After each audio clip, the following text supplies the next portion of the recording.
बोलिए गणपति महाराज की जय। उमापति महादेव की जय। भक्त वत्सल भगवान की जय। श्री राधा रमन सरकार की जय।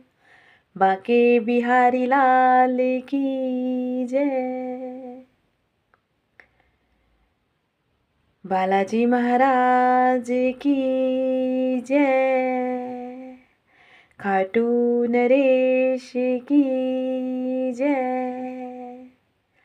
आज से हम श्रीमद् भागवत पुराण शुरू करते हैं और इस भागवत पुराण में मुझसे कोई भी त्रुटि हो जाए तो कृपा कर अपने घर का बालक समझकर क्षमा कर दीजिएगा। श्री कृष्ण वंदना का रसपान करते हैं। आइए। हे कृष्ण, एक बार भारत में फिर से चरण धुआवना होगा। कली से ग्रसित मानव को दानव से मुक्त कराना होगा। भक्त खड़ा भावों से भगवन आज उन्हें अपनाना होगा। हे कृष्ण, एक बार भारत में फिर से चरण धुआवना होगा। चारों ओर धंधली छाई, भ्रष्टाचार मिटाना होगा। फिर एक बार भारत में आ गीता का पाठ पढ़ाना होगा। हे कृष्ण, एक बार फिर से भारत में आना होगा। सब ओर फैल रही अज्ञानता आकर उसे मिटाना होगा। इंसान विद्वान सभ्य जनों को आकर गले लगाना होगा। हे कृष्ण, एक बार भारत में फिर से चरण धुआवना होगा। मानव मानव में मेल नहीं, मानव में मेल कराना होगा। सुख शांति संतोष सबके मन में भक्ति का भाव जगाना होगा। हे कृष्ण, एक बार भारत में फिर से चरण धुआवना होगा। नारी की इज्जत लूट रही है, नारी का धर्म बचाना होगा। दुष्ट और दुर्जन जन को आकर सीख सिखाना होगा। हे कृष्ण, एक बार भारत में फिर से चरण धुआवना होगा। जय श्री राधे, जय श्री कृष्णा। नारद जी और भक्ति संवाद, आइए जानते हैं। नारद जी, नारायण नारायण नारायण नारायण। ओहो, कितना सुंदर संसार है, लोगों का कितना निर्मल विचार है। पर तुम कौन हो देवी? उदास क्यों हो? कुछ तो बोलो। भक्ति कहती है, देव ऋषि, मैं भक्ति हूँ। नारद जी, भक्ति होकर तुम उदास क्यों हो? भक्ति में तो बहुत शक्ति होती है देवी, आखिर उदासी का कारण क्या है? मुझसे सत्य सत्य बताओ। नारायण नारायण। भक्ति ने कहा, आपसे कोई बात तो छिपी नहीं है बाबा। आप तो अंतर्यामी हैं, तीनों लोग चहुं भवन में भ्रमण करने वाले हैं, फिर मुझसे क्यों पूछते हैं? नारद जी बोले, यह कलयुग है देवी, कलयुग में तो कलह युग कलह युग है, और फिर मैं तुमसे क्यों नहीं पूछूं? नारायण नारायण। फिर भक्ति कहती है, मेरे दो पुत्र ज्ञान और वैराग्य थे, पर दोनों हमसे दूर नशे में चूर जर्जर मृत अवस्था में पड़े हैं। नारद जी ने कहा, ओह अति सुंदर, वैष्णव न बनकर शैव ही बन गया तो मैं इसमें हर्ज क्या है? तुम तो भक्ति हो, ममता की देवी हो, फर्ज अदा करो, समझाओ बुझाओ उन्हें। भक्ति बोली, नहीं बाबा, बच्चों में हमेशा सरलता का गुण होना चाहिए। नारद जी बोले, नारायण नारायण। संगति और संगीत का प्रभाव व्यक्ति के ऊपर जरूर पड़ता है। भक्ति बोली, इन सब अवगुणों का कारण कलयुग का प्रभाव भी है बाबा। कलयुग को राजा परीक्षित ने अपने राज्य में स्थान क्यों दिया? इस पर मुझे गलानी और शंका दोनों है, दया कर मुझे बतलाइए। नारद जी बोले, गलानी शंका? प्रश्न तीनों उत्तम है देवी, पर तुम तो जानती ही हो, होनी तो होकर ही रहती है। भले ही तुम टालने का प्रयास करो, जैसे मृत्यु सत्य है, फिर भी लोग मरने से डरते हैं। आखिर क्यों? भक्ति बोली, क्योंकि लोग माया से ग्रसित हैं। नारद जी बोले, हाँ देवी, माया का प्रतिफल ही तो काया है, काया के कारण ही छाया है। राजा परीक्षित भी तो मायावी थे, और उनके पास भी तो मायावी शरीर था। शरीर रूपी पिंजड़े में काम क्रोध लोभ मोह मद घमंड उत्पन्न होना मन रूपी तोते में अनिवार्य नहीं तो स्वाभाविक है। भक्ति बोली, यद्यपि ज्ञान और वैराग्य मेरे पुत्र हैं, फिर भी मेरे मन में शंका है कि इन तीनों समय अनुसार कौन बड़ा है। दया कर इस अज्ञानता को दूर कीजिए नारद जी। नारद जी बोले, नारायण नारायण। शंका तो अद्भुत है, यही तो कलयुग का प्रभाव है। गणेश जी तो श्री महेश के पुत्र हैं, फिर भी गणेश जी प्रथम पूज्य हैं।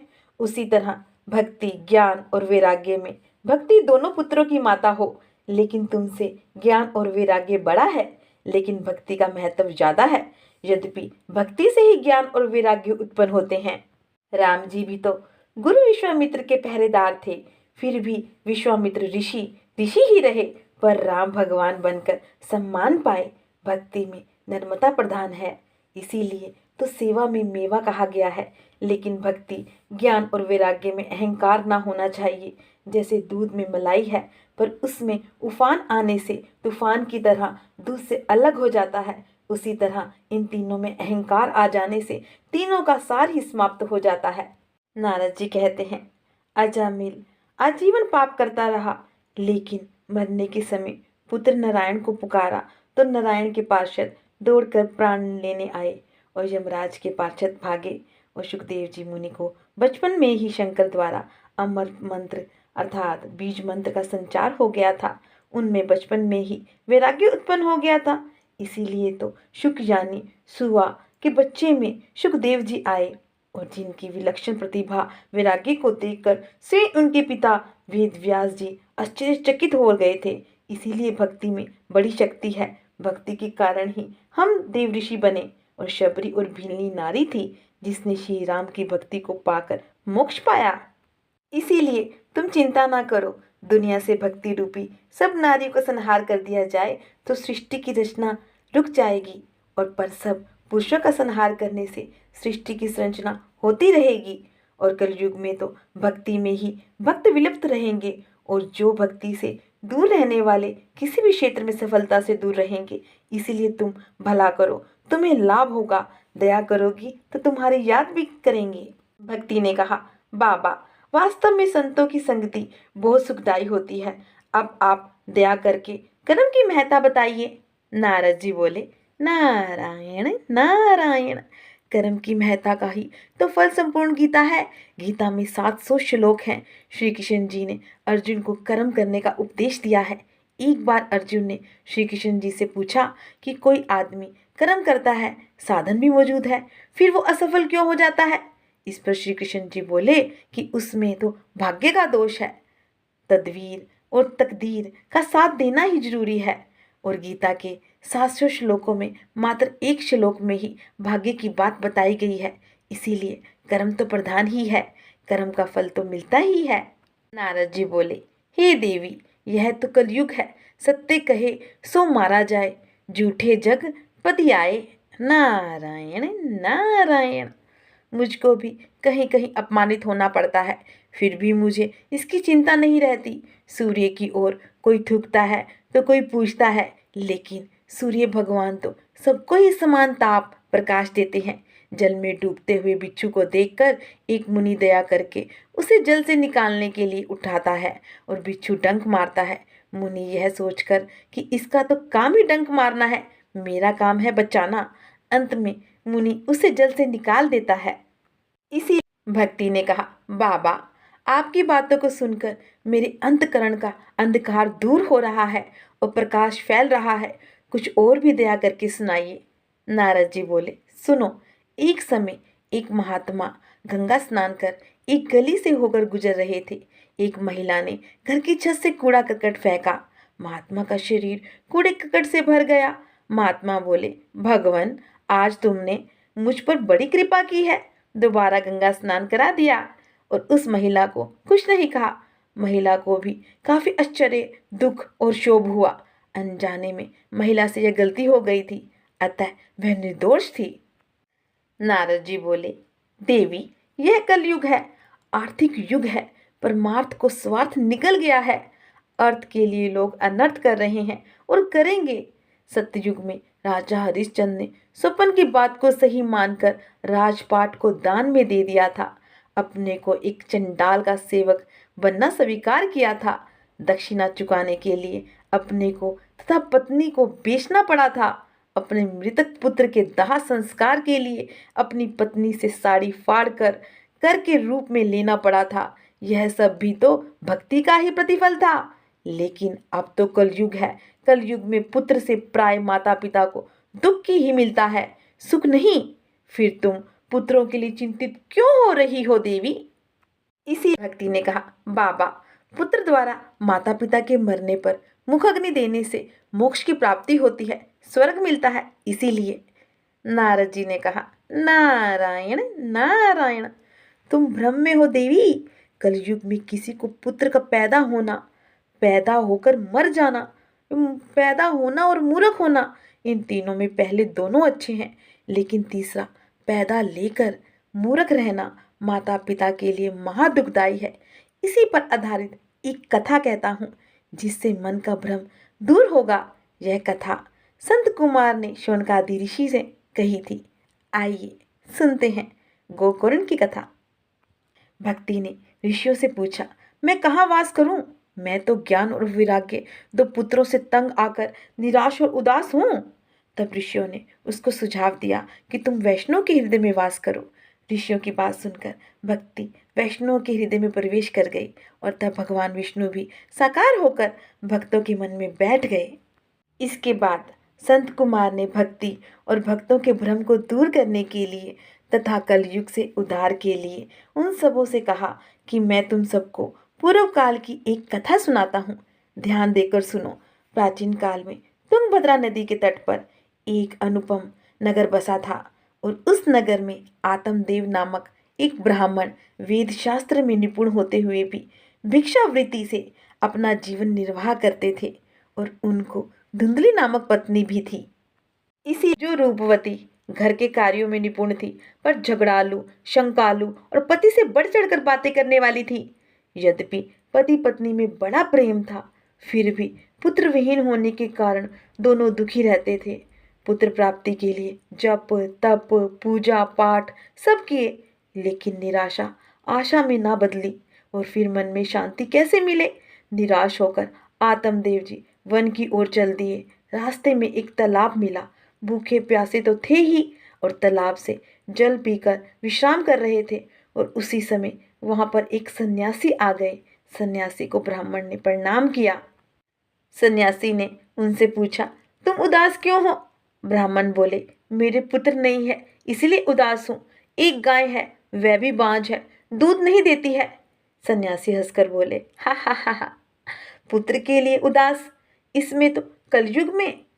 अरे, तुमको तो पुत्र विहीन होने पर उल्लास होना चाहिए। तुम्हारे कपाल की भाग्य रेखा देखने से पता चलता है कि तुम्हारे 7 जन्म तक कोई पुत्र नहीं होगा, इसीलिए तुम सन्यास ले लो और सुनो। ब्राह्मण ने कहा, मुझे ज्ञान और सन्यास की आवश्यकता नहीं है। यद्यपि आपके पास कोई योग बल हो तो मुझे पुत्र प्राप्ति का उपाय बतलाइए। ब्राह्मण के हट करने से सन्यासी ने उन्हें एक फल दिया और कहा कि इसे तुम अपनी पत्नी को खिला दोगे तो उसे पुत्र उत्पन्न होगा। सन्यासी को ब्राह्मण ने प्रणाम किया, फल को लेकर खुशी के साथ घर गए और अपनी पत्नी को देखकर कहा कि यह फल लो और इसे खा लो, पुत्र होगा। फल देखकर तो ब्राह्मण चले गए, लेकिन इधर उनकी पत्नी धुंधली अपनी सखी से रोकर कहने लगी, हे सखी, इस फल को खाकर मैं गर्भ धारण नहीं करूंगी। मर्द क्या जाने प्रसव की पीड़ा, और गर्भ से स्त्री को बहुत कष्ट होता है और इससे मृत्यु भी हो जाती है। ऐसा सोचकर उस फल को उसने अपनी गाय को खिला दिया और अपने पति से झूठ ही बोल दिया कि मैंने वो फल खा लिया है और मुझको गर्भ भी हो गया है। दूसरे दिन जब धुंधली की बहन आई तो इसने सारी बात बता दी। उसकी बहन ने कहा, चिंता ना करो, मुझको गर्भ है, जो बच्चा पैदा होगा वह तुम्हें चुपके से दे दूंगी। अंत में ऐसा ही हुआ, बहन को पुत्र हुआ। बहन ने धुंधली को दे दिया और अब तो आत्मदेव की खुशी का ठिकाना न रहा। लेकिन धुंधली पति से बोली, मेरे स्तनों में दूध नहीं है। और तब पति ने बोला, अपनी बहन को बुलाकर रख लो, इसका पालन पोषण करेगी। इस बच्चे का नाम धुंधकारी रखा और इसके 3 महीने बाद गो को भी एक सुंदर बच्चा हुआ जो मनुष्य के आकार का था। ब्राह्मण ने इसका नाम गोकर्ण रखा, क्योंकि बच्चे के दोनों कान गाय के कान के समान थे। धीरे धीरे दोनों बच्चे बढ़ने लगे। बड़ा होने पर गोकर्ण तो पंडित ज्ञानी हो गया, लेकिन धुंधकारी दुष्ट, धर्महीन तथा वेश्यागामी हो गया और उसने अपने पिता की सारी कमाई वेश्या को दे दी। माता पिता को मारने पीटने लगा। अब आत्मदेव को बड़ा दुख हुआ। वे मन ही मन कहने लगे, इससे अच्छा तो मैं संतान ही होना था, संतान ना होती तो ही अच्छा था। गोकर्ण अपने माता पिता को समझाता और सेवा करता, कहता, चिंता ना कीजिए, चिंता तो लोगों को चिता पर जल्द पहुंचा देती है। पिताजी, पुत्र की चिंता छोड़िए, भगवान हरि से नाता जोड़िए। गोकर्ण की बातों को सुनकर आत्मदेव को ज्ञान हो गया और वे मोह माया को छोड़कर वन चले गए। पिता के वन चले जाने पर धुंधकारी स्वतंत्र हो गया और वह अपनी माँ को खूब पीटता मारता, कहता कि तुमने जो धन छिपा कर रखा है वह लाओ, नहीं तो जान से मार दूंगा। माँ ने उसी दिन रात को कुएं में कूदकर आत्महत्या कर ली और इधर गोकर्ण भी तीर्थ स्थान को चल दिए और उधर धुंधकारी वेश्या के जाल में फंस गया और वेश्या जो मांगती वह लाकर देता। अंत में वेश्या ने सोचा कि एक दिन यह भेद खुल ही जाएगा तो राजा हमारे धन को ले लेगा, इसलिए ना रहेगा बांस ना बजेगी बांसुरी। ऐसा सोचकर एक रात को उस वेश्या ने धुंधकारी को सोते हुए ही मार दिया, गला दबा दिया उसका और दूसरे नगर को चले गई। और तब सनकादि ऋषियों ने नारद जी से कहा। उधर तीर्थ करते हुए गोकर्ण को जब धुंधकारी के मारे जाने का समाचार मिला तो वह अपने नगर को लौट आए। जब वे अपने घर में सोए हुए थे, धुंधकारी प्रेत बनकर गोकर्ण के सामने प्रकट हुआ और गोकर्ण ने अपनी सारी दुर्गति सुनाई। प्रार्थना करते हुए कहा कि मेरा उद्धार करो भाई, मेरा उद्धार करो। गोकर्ण ने कहा कि तुम्हारी मृत्यु का समाचार सुनकर मैं गया में तो मैंने पिंडदान कर दिया है और अगर इससे उद्धार नहीं हुआ है तो तुम्हारे उद्धार का मैं प्रयास करूंगा। गोकर्ण ने सूर्य का ध्यान किया, आकाशवाणी हुई, श्रीमद् भागवत की सप्ताह कथा करो, सप्ताह पारायण करो, तो धुंधकारी प्रेत तत्व से मुक्त हो जाएगा। गोकर्ण ने दूसरे दिन ही श्रीमद् भागवत की कथा आरंभ कर दी, जिसे सुनने के लिए अनेक लोग आए। धुंधकारी भी वहां पर आया, किंतु वह प्रेत रूपी वायु था, इसीलिए वह कहाँ बैठता। वह कथा मंडप में गड़े हुए बांस के सबसे नीचे के पोर में जा बैठा और संध्या समय जब कथा स्थगित हो जाती है और तब उस बांस की एक गांठ तड़ाक से फूट जाती है और इसी क्रम से 7 दिन तक कथा चलती रहती है और 7 गांठें फूट जाती हैं और अंतिम दिन जब भागवत सप्ताह कथा की पूर्ण आहुति हुई तो धुंधकारी प्रेत योनि से मुक्त होकर अपने भाई गोकर्ण के सामने आकर उनकी प्रार्थना करने लगा और उसी समय स्वर्ग से एक विमान आया जिस पर धुंधकारी बैठा गया और विष्णु पार्षद धुंधकारी को लेकर गोलोक चले गए। और इस प्रकार से गोकर्ण की यह कथा हमें बताती है श्रीमद् भागवत का रसपान करने से ही प्रेत योनि से धुंधकारी को मुक्ति मिली और वो स्वर्गलोक को गया। जय श्री राधे, जय श्री कृष्णा। भक्ति पर नारद जी का प्रभाव आइए जानते हैं।